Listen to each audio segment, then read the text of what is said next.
What's up, everybody? It's Mr. Talkbox. Check it out. You need to like and subscribe. Come on and catch another vibe. Boy, DOA playlist. Let's keep it funky.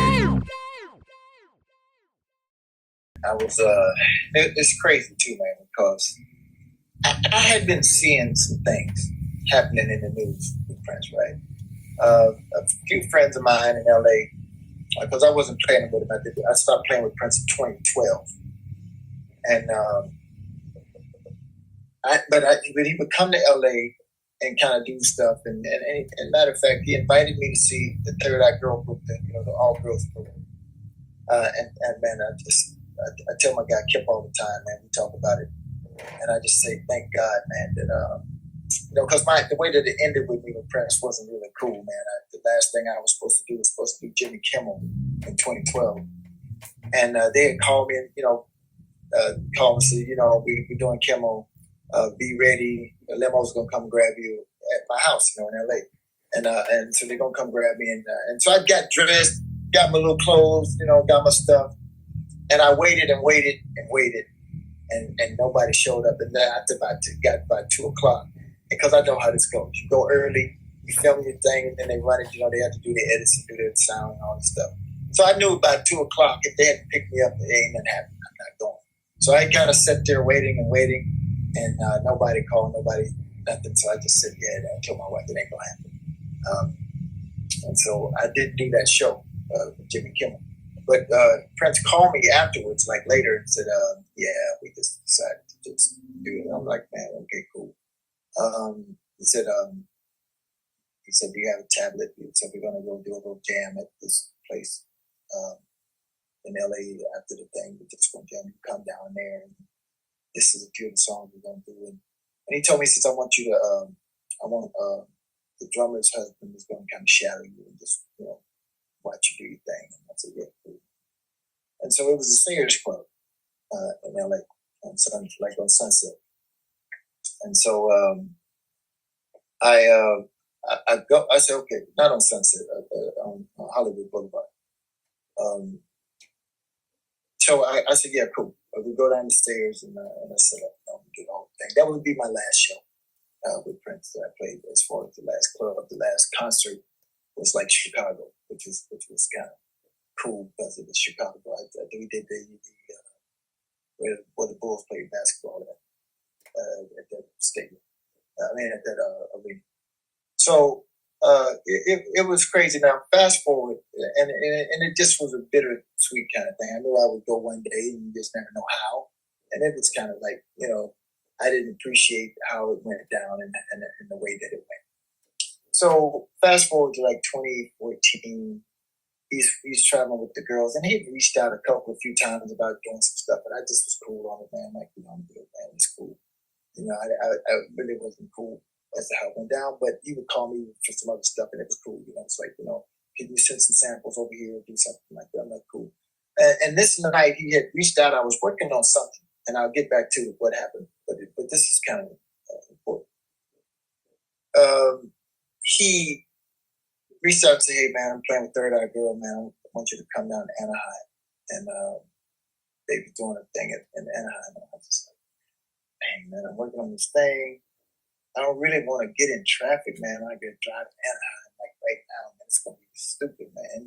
But I'm like, man, you know what? I don't want to be funny style, like some sour grapes kind of stuff. I said, man, I'm going to go on and go. I told my wife, I said, yeah, I'm going to go ahead and run down here, man. And Prince going to come to the show. So I'm going to go. I hop in the car, man. I go down there, and I get to the show, man. Brother. I stood in the audience, and Prince spotted me. He spotted me out there, man.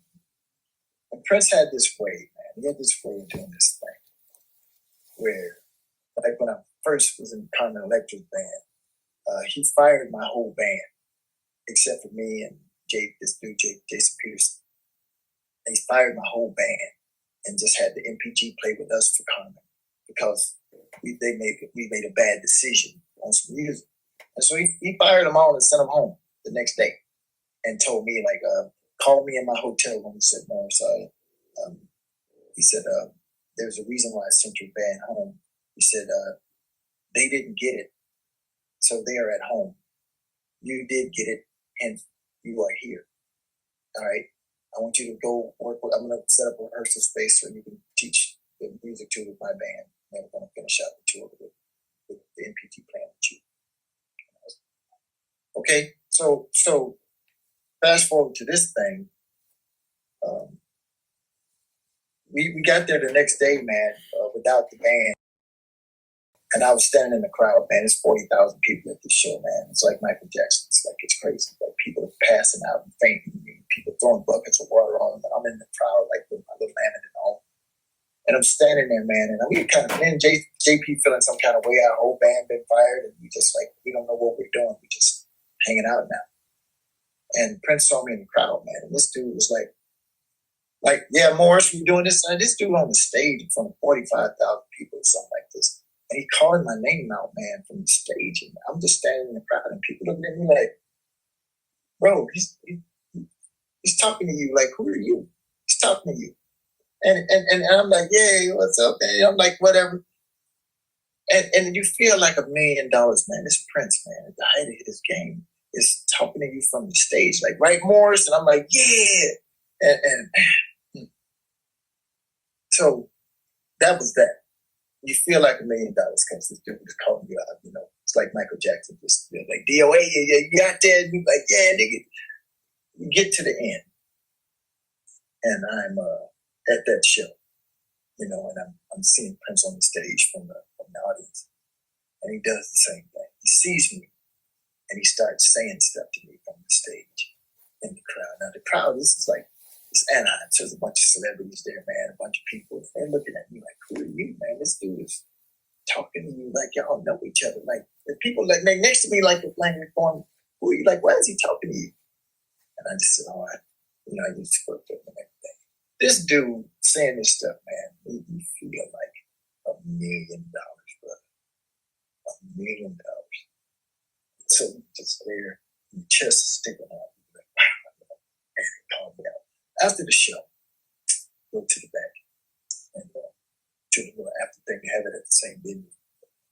And I go in there, and he sees me, and it's a lot of celebrities and people trying to get to him like always. You know, Paul Peterson was there, St. Paul was there, and so I don't bother Prince, man. I've been around. You know, I'm at that point over 20 years, man. I'm not trying to get up by him and go holler and all of this stuff. I'm talking to the band members. I'm talking to the girls like, hey, man, y'all killed it, blah, blah, blah. And we just chopping it up, you know. He sees me and he gets my attention, waves me over like, come over. And then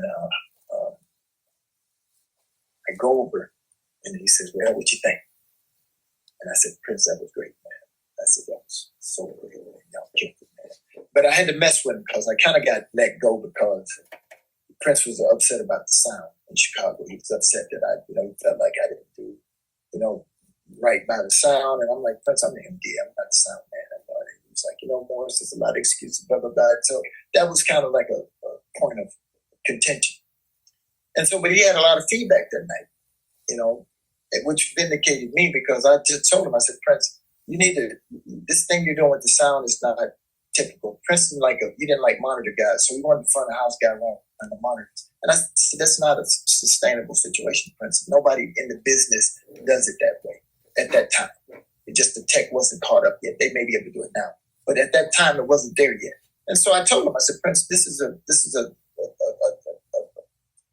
losing battle you're fighting here because you're going to keep having problems like this until you realize that there's a reason why nobody does it this way. There's a reason for that. And so he wasn't trying to hear that. So even at that show, he had a lot of feedback problems. And so I had to get it. I said, you was great. It was great. I said, you did have a little feedback. What's going on? A little bit. And we had a laugh about it. But I told him, I said, Prince, I'm really proud of you, man. You just gonna always do great, man. And I said, it was great. Thank you for inviting me. Thank you for having me. And that would be the last time I saw him alive. And I just think when I got to that day, right before he died, I was talking to Kirk, the drummer that was there when I was there. And Kirk had kind of got to be the man next to the band. He was seeing all this stuff on television, man, about the plane having to go down and Orleans, all of this stuff. And I'm like, man, I know Prince for a long time. I'm like, this is not something, this ain't right.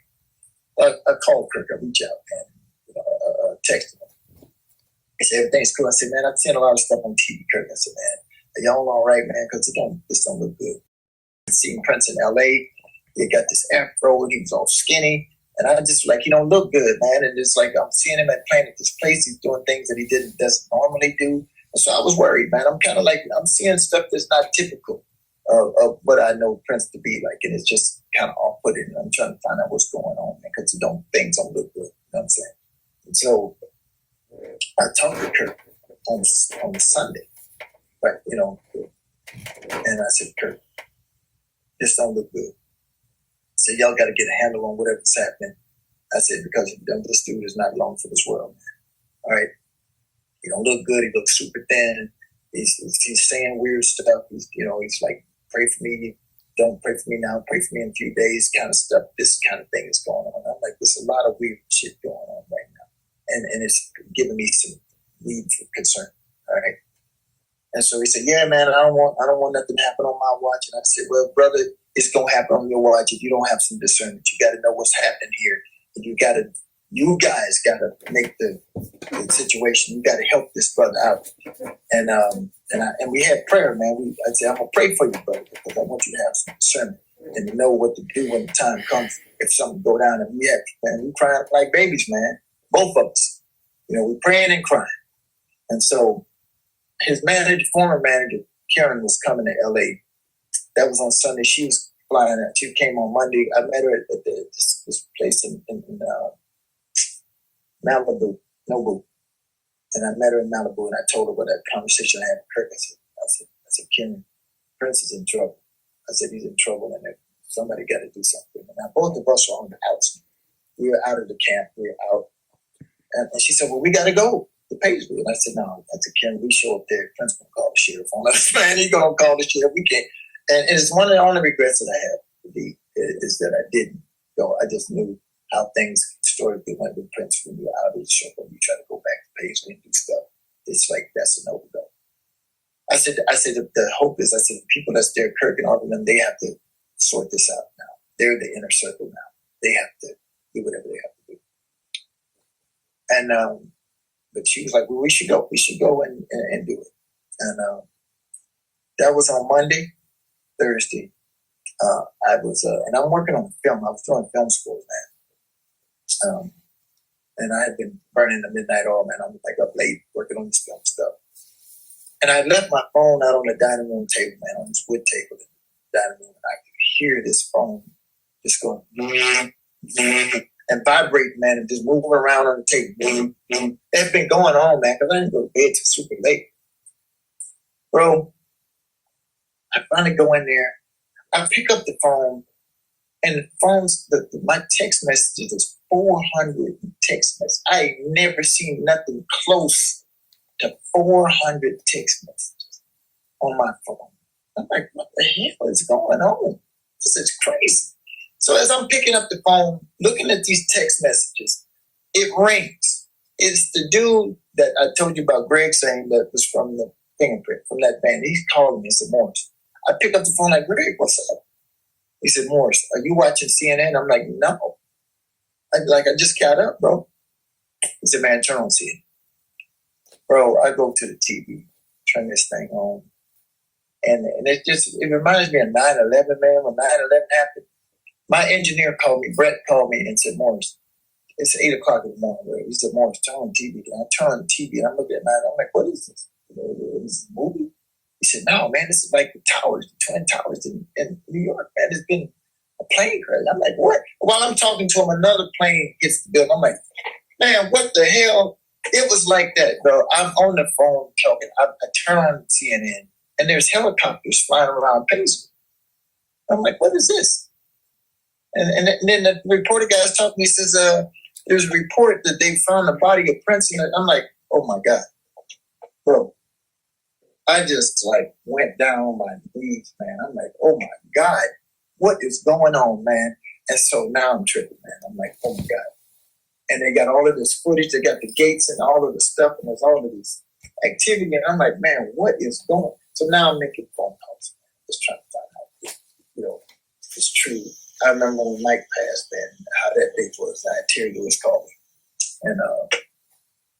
and just say some of the strange. Terry told me just like I just feel like I need to go wash my car. Like what? He said I said, like Terry Lewis, you don't wash your own car. He said, I just need to do something normal, like I'm gonna do this thing, and then everything's gonna be normal. And then I went to rehearsal, man, and Prince was like, cancel everything. We're not doing no music. He had flew some girls in, Nick West, Cindy Blackman from Lenny Kravitz. They came in. He said, Morris, make a video of them and put them on a plane, send them home. And he says, there'll be no more rehearsals this week, man. I'm like, keep doing music. And it was surreal, man. It was like, it was bananas, man. So when I saw all of this activity, bro, I was freaking out and just man crying, boo-hoo crying, man. Because when you could see that was coming, and then it happens, man. The weight of you didn't do enough hit me. It's like you should have went, even if you was going to call the police and have you locked up, you should have went and did it anyway. And I told Karen, I said, it's the only regret I have about the situation is that I should have went and got and known that I got kicked out, that I did everything that I could, And that's the thing that weighed the heaviest on me in that situation. But that's where I was, man. And when I got on a plane the next day, I went to Minneapolis and just tried to find out what happened. And there was a lot of us that did that, that just wanted to find out what, we didn't know nothing. Like what? And all of my years, man, I never saw Prince do nothing with regard to no drugs. There was one time in '94 where it was made a reference to about him doing drugs. And I went to him, brand new still, just not even a full 2 years in the band. And I heard about it, and I went to him and I asked him about it. And I said, Prince, man, I don't want to come in here casting accusations or, causing any problems. I said, man, but word on the street is that you're doing cocaine. So, and I said, if you're our brother, your slip is showing. If not, then I'm sorry. I don't mean to come in here making problems. I said, but I wouldn't even have come in here, Prince, if you've been acting real weird, man. And I just wanted to say something. Because of the way I was telling my bandmate that he said it, I said, well, did you say something to him about it? He said, no. And I said, well, that's your boy, ain't it? Y'all grew up together, all of this stuff. I said, man, if something happens to him, we don't have a job anyway. So we might as well say something, right? I said, because if dies, we out of work anyway. So I'm going to go say something. And I called Teresa and I told her I needed to, because back then you had everything with Teresa. If you wanted to tell him it's a hole in the pants, you had to tell Teresa. And so I went to her and said, I need to talk to him. And then she set up the meeting. And I told him that, man. And I think that's what, as we close out this thing, I think that was the biggest part of our relationship. I believe Prince knew. And as I thought about it retrospectively, I was like, I was stupid. I just said, because this dude could have sent me home. But then I wasn't stupid because I think he realized that he could have sent me home for less than that. And that I was generally concerned for him over my job as a person rather than worried about what I was going to be sent to the house. And I just told him what I had to tell him. And I went on about my long head, man. The funny thing is, he didn't come down to rehearsal that day. And we was waiting for him because it had been a whole week of intense rehearsals for this thing. Like, normally Prince is rough for like the first 2 or 3 days while we turned it down. And then once everything kind of get down, it's smooth sailing. This was like all week, just pow, pow. And it just was weird. And so he didn't come back into rehearsal, man. And so we just would go until like about 10 o'clock, 8 o'clock, whatever. And then just like, I guess he's not going to come. We'll just come back tomorrow. A whole week goes by, no instructions. Like, because usually if Prince goes out of town, he won't get to make a tape. Send him the tape, he critique. Say, fix this, fix that, take that out, put this in. And then I send him a new tape the next day. Every day I send him a tape of what progress is so that he can see what's happening with the rehearsals. Nothing. We just running through the show. So a week goes by, man. And I'm late this day, and I gotta come in a little late. I got all my stuff, and then I guess he sees me in the camera, or the girl at the front desk. I don't know, I'm just coming in, and then he calls on the intercom, star 82, Morris come to my office, and I'm like, oh snap, I'm in trouble. I'm late, and she just got back, and the first person you want to see is me. So I'm like, oh man, here we go. So I go drop my stuff off with the guys. Everybody's already there. I said, and I kind of do my funny thing, like, well, y'all, that's it, bro. You know, my head is off to you. I'm out. It's been nice working with y'all. You know, I'm kind of making fun, but I'm not, because I'm scared, because I know I'm probably going home, but I'm just being like, hey, it's been great. Nice working with y'all, brothers. See you on the other side. You know, like that. And I go up to his office, man, and this dude tells me to have a seat. And he's kind of walking around doing this thing, man. He's like serious stuff. And he said, I just want you to know, I appreciate you coming in. And I'm saying what you said. He said, since I've been a professional, which since I'm 17, he said, I've never gone a week and not pick up my guitar or write a song. He said, I've never done that since I'm 17. And he said, I just took the week, man, and just chilled out, man. Just kind of vibed out. And I appreciate you coming in and saying so. And it's okay, bro. I understand, brother. So he said, what are y'all doing? I said, man, I just got in. So we just started about the show. He said, all right, head on down. I'll be down. And man, I was up off of this couch, you know, and I take off, man, because I'm like, I don't want him to change his mind and be like, you know, by the way, niggas, you should have came in here. So I got out, man, as quick as I could. I got up off of that couch and it was like a bullet shot. It was like back downstairs, man. But I think it changed our relationship in terms of, like, he said, okay, let's do this. Okay. He came in and he said his piece, regardless of what the outcome was going to be. And I think he's a real, at least that's what I hope he was. You know, I hope that's what he came to realize, because that's what it was. Because his life was more important than my job. And somebody needed to say something, you know, even if it wasn't the case. Because I wanted to be put on notice, like I said to him. I said, brother, if you're doing it, you slip a shot. Because, you know, people talking about it. So if you're doing it, if you're not, my bad. Don't mean no harm. So of course, when he went, man, it was a hard thing for not only fans and people, but for those of us who were surrounded, but for the fans and for the people who loved it. And it's funny, man, because right before Michael died, Prince called me over, and I went to take him to the coffee shop. We got a place called Caribou. It's like Starbucks, and I would drive Prince over in his car, you know, and he had a little cool little convertible that I put him in there, and I tell him, Prince, put your seatbelt on, man. He's like, oh, I don't like to wear seatbelts, man. It messed my whole stuff. I said, man, you don't want your ass messed up. Put your seatbelt on, bro. And he said, well, I'll put it on since you driving, you know. And the second day we went to do it, I just, you know, he was driving the first day, and the second day I was driving. And I said, Prince, I said, man, I don't want to have to keep arguing with you about the seatbelt, man. I said, man, don't you know that you're a national treasure, man? As a matter of fact, an international treasure. I said, man, if something would happen to you, bro, people would be distraught. They would be so upset. If anything happened, don't let yourself get towed up over the seatbelt, bro. That's trivial. Don't get towed up over that. And then he said, well, I'll do it since you driving. You know, we made a joke about it. And then I said, because you're a national treasure. The next day, Michael Jackson died. The next day. And Prince was tore up, man. When I tell you that dude was tore up, man, I ain't never seen that dude like that, man.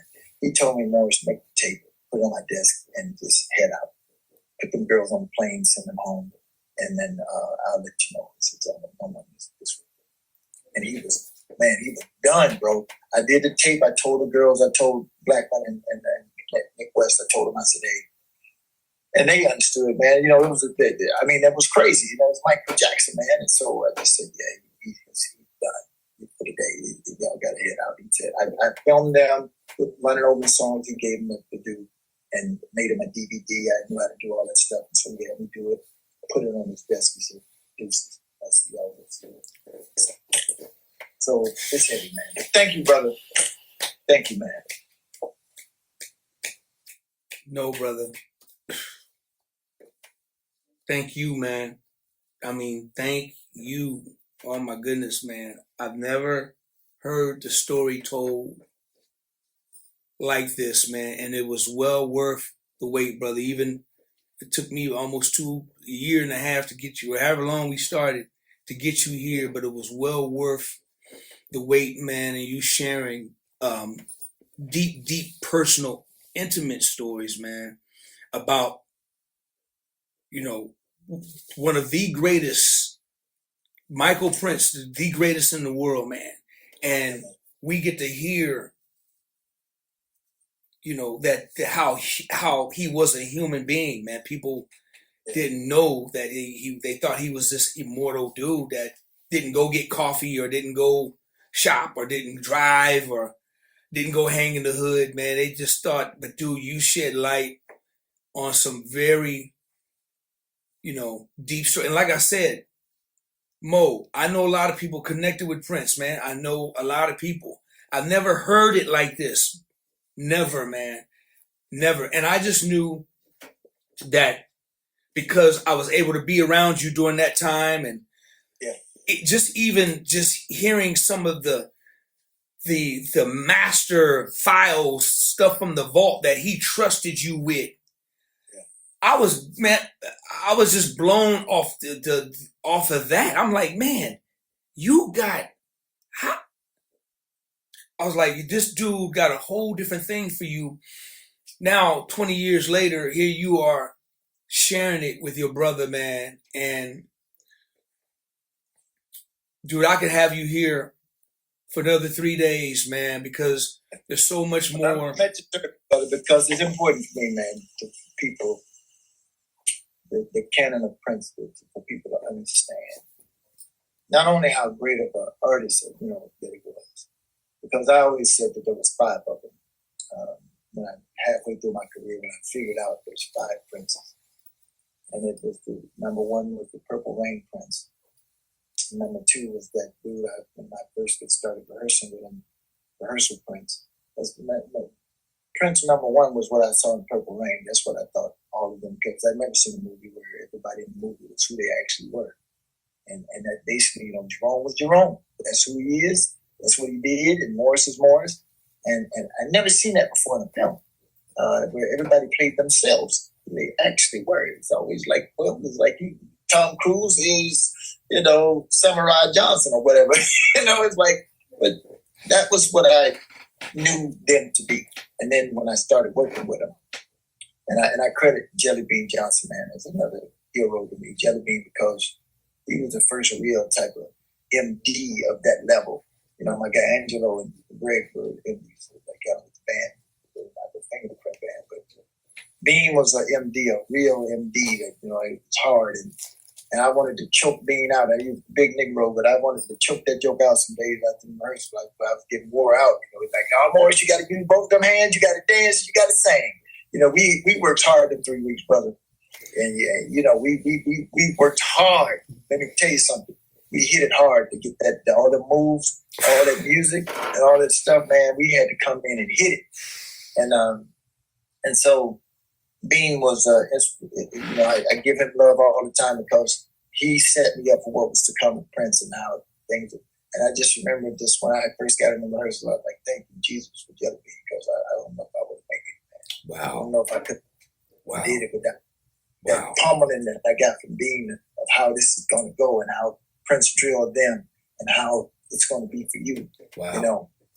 And then number 3 was the joking Prince that we all would laugh and play the duds, you know, and talk about each other's mamas and run down the field and all this stuff, playing softball and, you know, pranking each other.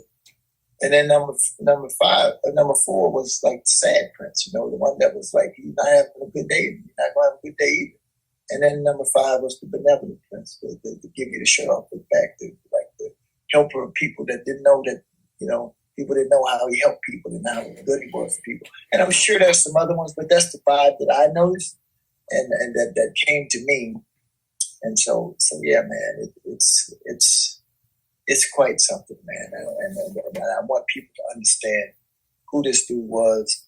And you know, people, you know, talk about this Netflix thing and, you know, did he slap somebody, dude? Man, let me tell you something. All of us are falling short, man. This dude, when I was on the Netflix thing talking about it, I said, look, when Israel was asking me the questions, and I said, man, he said, man, you're saying these things. And I said, brother, let me tell you something. Prince was my friend. Prince was my boss. He was my man made, but Prince was not God. I said, he made mistakes just like anybody else, man. You know, and so I'm not here to harp on mistakes. And I don't know nothing about the drug thing, so I don't speak on nothing that I don't know nothing about. I never saw Prince do nothing like that. I never seen any of that. So I don't speak on what I don't know about.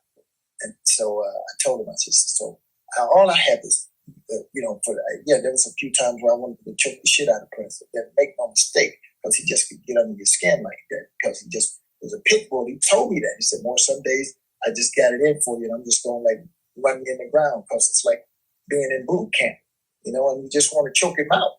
You know, I had those days. But I know that dude loved me, man, and I loved him. And so it ain't no different than your family. You know, you fall out and stuff, but at the end of the day, your family, bro. You're going to stick together. That's what it's about. And so all I ever want to do is represent Prince in the best possible way for what he did for me and my family, and what he did for music, and for all the other people that he touched.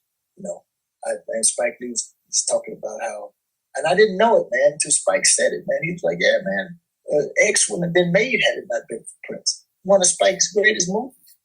And he ran out of money. And Prince bankrolled, man.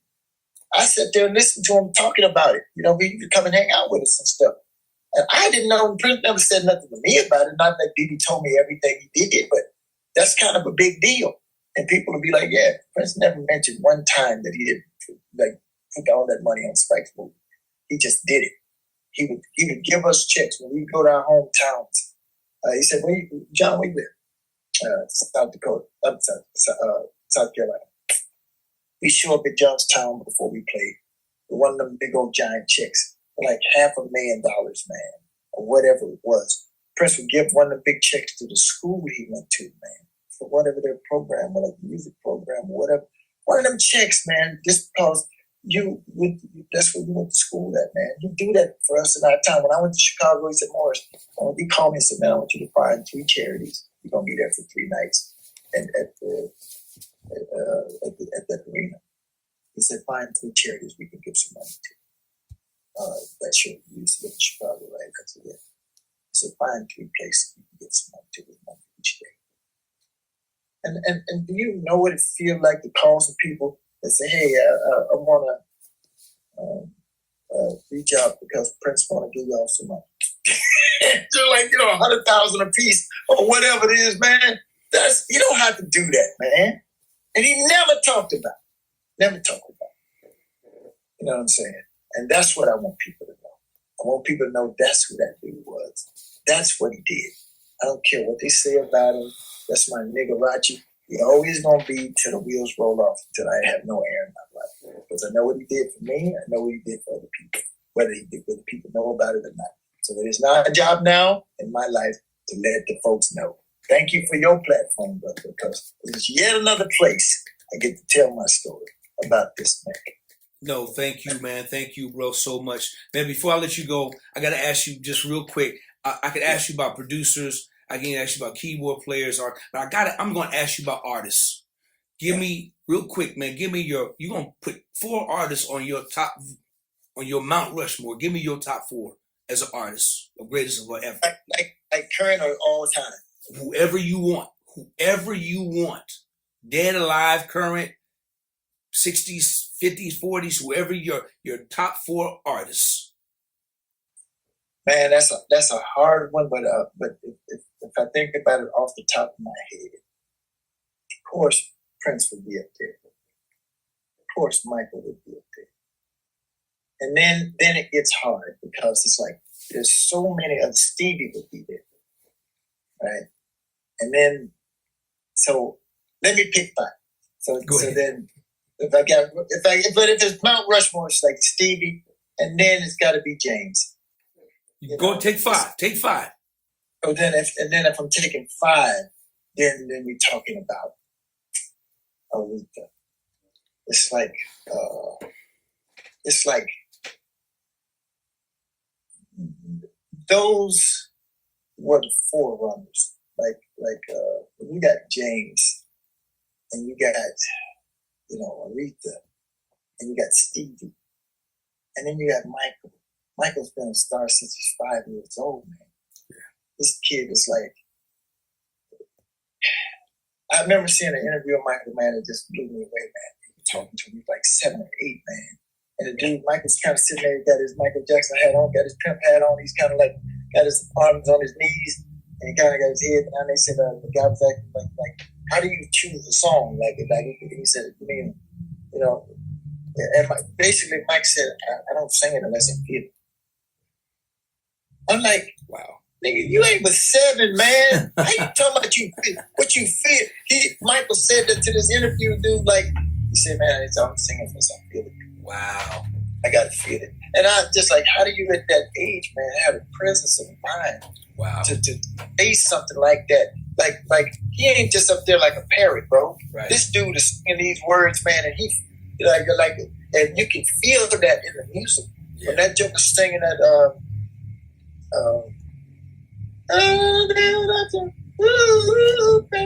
never can say goodbye. Never can say goodbye, man. You can't sit there and listen to that song.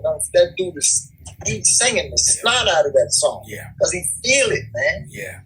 And then there's Prince, who was the forerunner for a musician that could do it all, man. He could sit there and play every instrument on his record. Yeah. Kill every instrument on it. I asked him one time, I said, Prince, man, what is the thing you do best, man? What's the thing? He said, at the end of the day, he was a songwriter. He said, I'm a songwriter. And he said, nobody reads lyrics. Reads poetry. He said, I hate bad lyrics. He said, so at the end of the day, I'm a poet, I'm a songwriter. I said, Prince, you know what?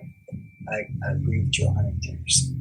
I said, because if I peel all the music from whatever era, because he has some eras where it was amazing, and some was this record is it's cool, it's got. But if you take, I don't care what album it is, if you peel the music away and just read his lyrics, man, that dude was a damn genius, man. Just like him, Bernie Taupin, and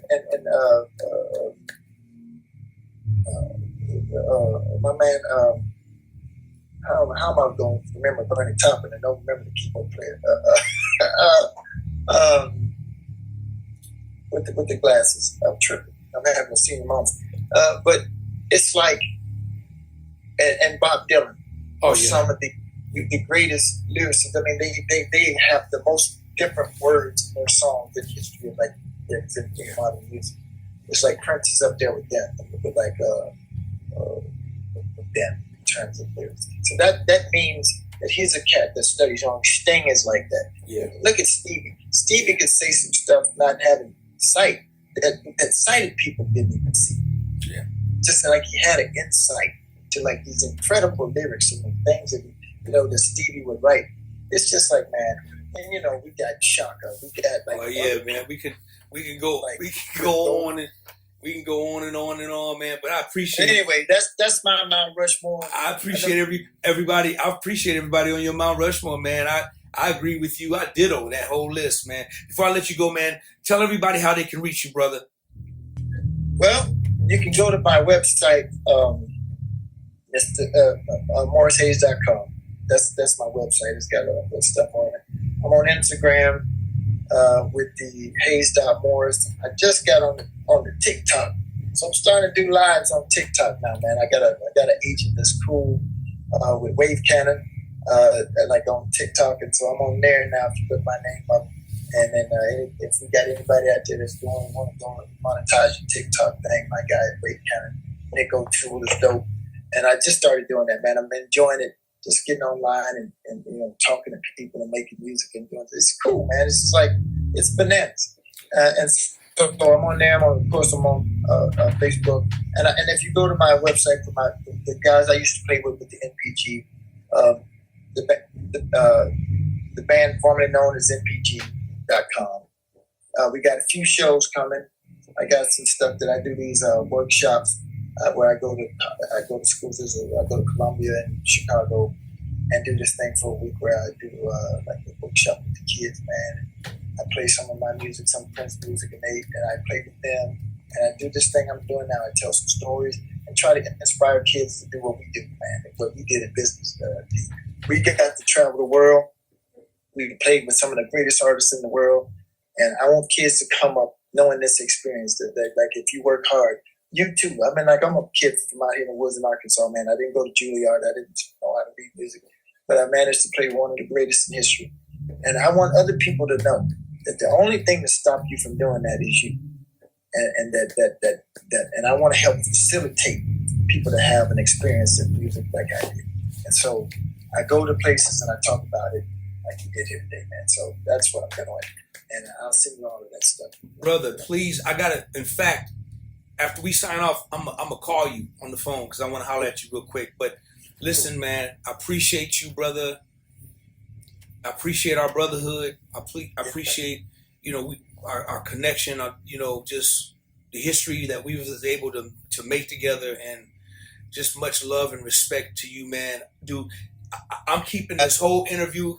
It's going to be probably 2-3 part, but all this, it's all good, man. All this gumbo going to be on there, bro. I promise you, man. It's so incredible and insightful, man. Brother, I love you, man. I love you, man. You too, man. And here's one more thing, man. And my boy Kip, man, I got my guy Kip is standing here with me, man. It's been a rekindling of a friendship that spans a lot of time. I knew this brother since he was a stomach, and he came and told me something. He said, Mo, what you should do, man, is he said, you got all of these friends in the game, man. He said, you should do your own record, man. And call on all your friends, man, that you work with and do a record, man. And so I said, you know what, Kip, that's a great idea, brother. So DOA, I'm putting you on notice. You and Bobby Gonzalez, man, I want something from y'all, man. I want to do something for my record, man. I want you to be a part of it, brother. I want you to come do something with me, man. Kip gonna do something with me, man. I'm gonna reach out to my girls in the group King. Paris used to come to my studio when she was young. Now they're opening for Coldplay. And so, man, I've helped a few people along the way, and I've worked with some great people. So I'm just putting it out in the universe and speaking it out. Say less. Say less. Consider it done. I'm putting it out right now. There you go. Say less. Text me that info for the book, man. Listen, I'd be honored. I can't wait. You let me know. I'm sure Bobby gonna be down. I'm down 1,000. Say less, man. Y'all, don't forget to pray for the country, pray for the nation. Go like and subscribe to the page. Please go like, subscribe to the page. Go like and subscribe to the page. Comment. Go like and subscribe to the page. Comment. Morris, hit it one time for me. Just one time. Give me one. What's that? Give me. Let me tell y'all. Go like, subscribe, love. Amen. This here site. Go and do that. While you can, while you're able, while you're young. Go and do that. You see all them plaques up against the wall that ain't there for declarations? That's because that man's done what he's done. So y'all go and give him some support, and love. All right.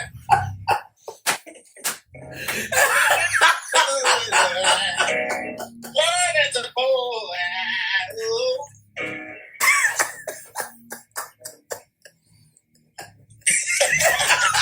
Give us some love. Yo, baby, dude, thank you, man. I appreciate you, brother. I love you. I'm gonna hit you up in a few minutes because I want to run something by you about this whole thing you just broke with the kids. All right, brother. Listen, man, thank you so much, man. Much love to you, man. Honor and the pleasure, man. Good to see you, brother, as always, man. You too. And we gonna do something, man. We gonna stay tight. I'm gonna get on the phone with Bobby Gonzalez because that brother called me. He said, man, Mo, did I do something to you, man? And I'm like, what you talking about, man? See, man, I don't never hear from you, man, and I got to fix that, bro. It should never, ever be that way. I love that, man. One of the baddest dudes I know, man. That's right, so, man. We want us to stay in contact and stay up with one another. We're in a time, like you say, in this country, in this situation where we got to come together. Stay together. As family, as friends, we got to come together, man. Right on, man. Listen, y'all show your love for my brother, the one and the only, the legendary genius, iconic, this dude right here, none other than Mr. Morris Hayes. Mo Hayes. Mo Hayes. Shogun. All right, man. It's the man. Love you, boy.